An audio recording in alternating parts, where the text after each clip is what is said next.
Chapter 24. It came to pass then, when Jesus had finished saying these words unto his disciples, that Mary, the fair in her discourse, and the Blessed One, came forward, fell at the feet of Jesus, and said, My Lord, suffer me that I speak before thee, and be not wroth with me, if oft I give thee trouble questioning thee. The Savior, full of compassion, answered and said unto Mary, Speak the word which thou willest, and I will reveal it to thee in all openness. Mary answered and said unto Jesus, My Lord, in what way will the souls have delayed themselves here outside, and in what type will they be quickly purified? Chapter 25. And Jesus answered and said unto Mary, Well said, Mary, thou questionest finely with thy excellent question, and thou throwest light on all things with surety and precision. Now, therefore, from now on will I hide nothing from you, but I will reveal unto you all things with surety and openness. Hearken then, Mary, and give ear, all ye disciples. Before I made proclamation to all the rulers of the aeons, and to all the rulers of the fate and of the sphere, they were all bound in their bonds, and their spheres and in their seals, as you, the overseer of the light, had bound them from the beginning, and every one of them remained in his order, and every one journeyed according to his course, as you, the overseer of the light, had established them. And when the time of the number of Melchizedek, the great receiver of the light, came, he was wont to come into the midst of the aeons, and of all the rulers who are bound in the sphere and in the fate, and he carried away the purification of the light from all the rulers of the aeons, and from all the rulers of the fate, and from those of the sphere, for he carried away then that which brings them into agitation. And he set in motion the hastener who was over them, and he made them turn their circles swiftly,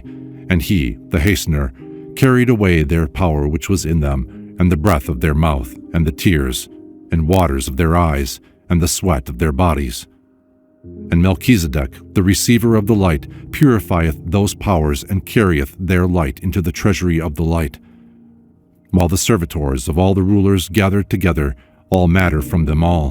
and the servitors of all the rulers of the fate, and the servitors of the sphere which is below the aeons, take it and fashion it into souls of men, and cattle, and reptiles, and wild beasts and birds, and send them down into the world of mankind.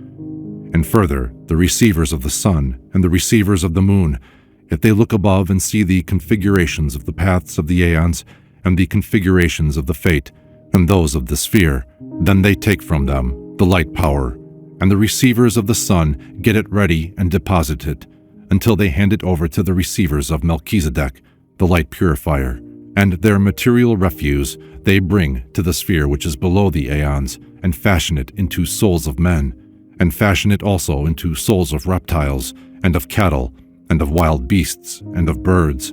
according to the circle of the rulers of that sphere, and according to all the configurations of its revolution. And they cast them into this world of mankind, and they become souls in this region, as I have just said unto you. Chapter 26. This then they accomplished continuously before their power was diminished in them, and they waned and became exhausted, or powerless. It came to pass then, when they became powerless, that their power began to cease in them, so that they became exhausted in their power, and their light, which was in their region, ceased, and their kingdom was destroyed, and the universe became quickly raised up. It came to pass then, when they had perceived this at the time, and when the number of the cipher of Melchizedek, the receiver of the light, happened, then had he to come out again, and enter into the midst of the rulers, and all the aeons, and into the midst of all the rulers of the fate, and of those of the sphere. And he threw them into agitation, and made them quickly abandon their circles. And forthwith they were constrained, and cast forth the power out of themselves, out of the breath of their mouth, and the tears of their eyes, and the sweat of their bodies. And Melchizedek, the receiver of the light, purifieth them, as he doth continually. He carrieth their light into the treasury of the light. And all the rulers of the aeons, and the rulers of the fate, and those of the sphere, turn to the matter of their refuse. They devour it, and do not let it go and become souls in the world. They devour then their matter, so that they may not become powerless and exhausted, and their power cease in them, and their kingdom become destroyed, but in order that they may delay and linger a long time until the completion of the number of the perfect souls who shall be in the treasury of the light. Chapter 27. It came to pass then, when the rulers of the aeons and those of the fate and those of the sphere continued to carry out this type, turning on themselves, devouring the refuse of their matter, and not allowing souls to be born into the world of mankind, in order that they might delay in being rulers, and that the powers which are in their powers, that is the souls, might spend a long time here outside. They then persisted, doing this continually for 2 circles. It came to pass then, when I wished to ascend for the ministry for the sake of which I was called by command of the first mystery, that I came up into the midst of the tyrants of the rulers of the 12 aeons, with my light vesture about me, shining most exceedingly, and there was no measure for the light which was about me. It came to pass then, when those tyrants saw the great light which was about me, that the great Adamus, the tyrant, and all the tyrants of the 12 aeons, all together began to fight against the light of my vesture, desiring to hold it fast among them, in order to delay in their rulership. This then they did, not knowing against whom they fought. When then they mutinied and fought against the light, thereon by command of the first mystery, I changed the paths and the courses of their aeons, and the paths of their fate and of their sphere. I made them face 6 months toward the triangles on the left, and towards the squares, and towards those in their aspect, and towards their octagons, just as they had formerly been. But their manner of turning, or facing, I changed to another order, and made them other 6 months face towards the works of their influences in the squares on the right, and in their triangles, and in those in their aspect, and in their octagons. And I made them to be confounded in great confusion, and deluded in great delusion, the rulers of the aeons, and all the rulers of the fate, and those of the sphere. And I set them in great agitation, and thence on they were no longer able to turn towards the refuse of their matter to devour it, in order that their regions may continue to delay,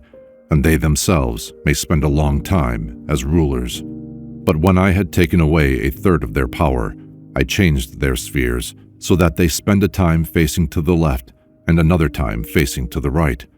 I have changed their whole path and their whole course, and I have made the path of their course to hurry, so that they may be quickly purified and raised up quickly. And I have shortened their circles, and made their path more speedy, and it will be exceedingly hurried. And they were thrown into confusion in their path, and from then on were no more able to devour the matter of the refuse of the purification of their light.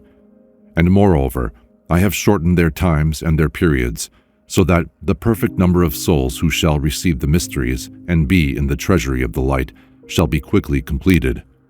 For had I not changed their courses, and had I not shortened their periods, they would not have let any soul come into the world, because of the matter of their refuse which they devoured, and they would have destroyed many souls. For this cause I said unto you aforetime, I have shortened the times because of my elect, otherwise no soul would have been able to be saved. And I have shortened the times and the periods because of the perfect number of the souls who shall receive the mysteries, that is to say, the elect. And had I not shortened their periods, no material soul would have been saved, but they would have perished in the fire which is in the flesh of the rulers. This, then, is the word on which thou dost question me with precision.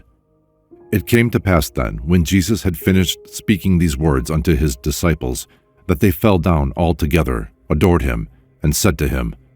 Blessed are we before all men, for unto us thou hast revealed these great exploits. Chapter 28. And Jesus continued again in his discourse, and said unto his disciples, Hearken concerning these things which befell me among the rulers of the 12 aeons, and all their rulers and their lords, and their authorities, and their angels and their archangels.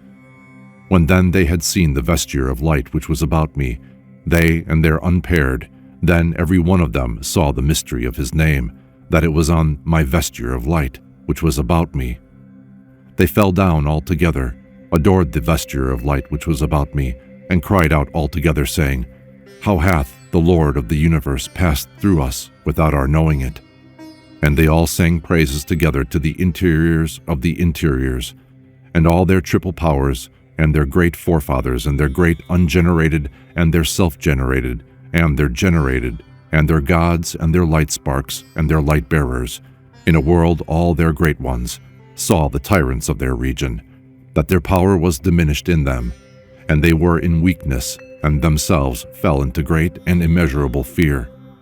And they gazed on the mystery of their name on my vesture, and they had set out to come and adore the mystery of their name which was on my vesture. And they could not, because of the great light which was about me. But they adored a little removed from me, and they adored the light of my vesture, and all cried out together, singing praises to the interiors of the interiors. It came to pass then, when this befell among the tyrants who are below these rulers, that they lost all power and fell down to the ground in their aeons, and became as the dead world dwellers with no breath in them,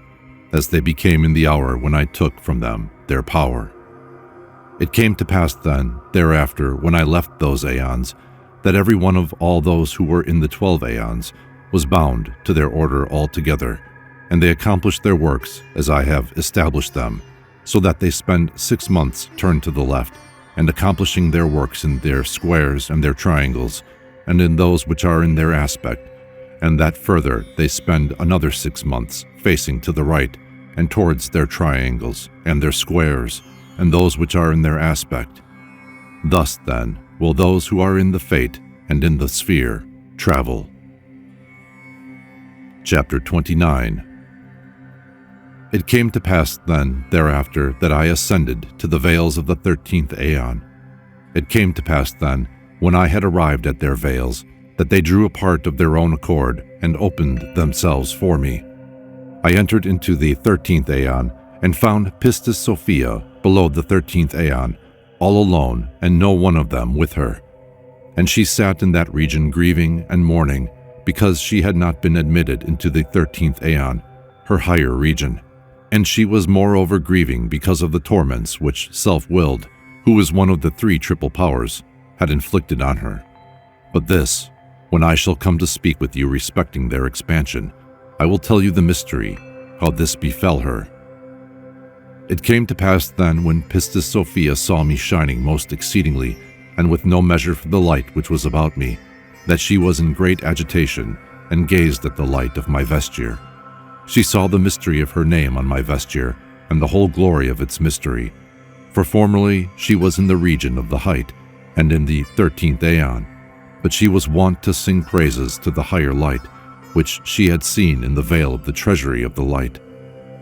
It came to pass then, when she persisted in singing praises to the higher light, that all the rulers who are with the 2 great triple powers, and her invisible who is paired with her, and the other 22 invisible emanations gazed at the light, inasmuch as Pistis Sophia and her pair, they and the other 22 emanations make up 24 emanations, which the great invisible forefather and the 2 great triple powers have emanated. Chapter 30. It came to pass then, when Jesus had said this unto his disciples, that Mary came forward and said, My Lord, I have heard thee say aforetime, Pistis Sophia is herself one of the 24 emanations. How then is she not in their region? But thou hast said, I found her below the 13th aeon. The story of Pistis Sophia. And Jesus answered and said unto his disciples, It came to pass when Pistis Sophia was in the 13th aeon, in the region of all her brethren, the invisibles, that is the 24 emanations of the great invisible. It came to pass then by command of the first mystery, that Pistis Sophia gazed into the height. She saw the light of the veil of the treasury of the light, and she longed to reach that region, and she could not reach to that region. But she ceased to perform the mystery of the 13th aeon, and sang praises to the light of the height, which she had seen in the light of the veil of the treasury of the light. It came to pass then, when she sang praises to the region of the height, that all the rulers in the 12 aeons who are below hated her, because she had ceased from their mysteries, and because she had desired to go into the height and be above them all. For this cause then they were enraged against her and hated her, as did the great triple-powered self-willed, that is the third triple power, who is in the 13th aeon, he who had become disobedient, inasmuch as he had not emanated the whole purification of his power in him, and had not given the purification of his light at the time when the rulers gave their purification, in that he desired to rule over the whole 13th aeon and those who are below it. Self-willed uniteth himself with the rulers of the 12 aeons, and emanateth a lion-faced power to plague Sophia. It came to pass then, when the rulers of the 12 aeons were enraged against Pistis Sophia, who is above them, and hated her exceedingly, that the great triple-powered self-willed, of whom I have just now told you, joined himself to the rulers of the 12 aeons, and also was enraged against Pistis Sophia, and hated her exceedingly, because she had thought to go to the light which is higher than her. And he emanated out of himself a great lion-faced power, and out of his matter in him he emanated a host of other very violent material emanations, and sent them into the regions below, to the parts of the chaos, in order that they might there lie in wait for Pistis Sophia, and take away her power out of her, because she thought to go to the height which is above them all, and moreover, she had ceased to perform their mystery, and lamented continuously, and sought after the light which she had seen. And the rulers who abide or persist in performing the mystery hated her, and all the guards who are at the gates of the aeons hated her also. It came to pass then thereafter by command of the first commandment that the great triple-powered self-willed, who is one of the 3 triple powers, pursued Sophia in the 13th aeon, in order that she should look towards the parts below, so that she might see in that region his lion-faced light power, and long after it, and go to that region, so that her light might be taken from her. Chapter 31.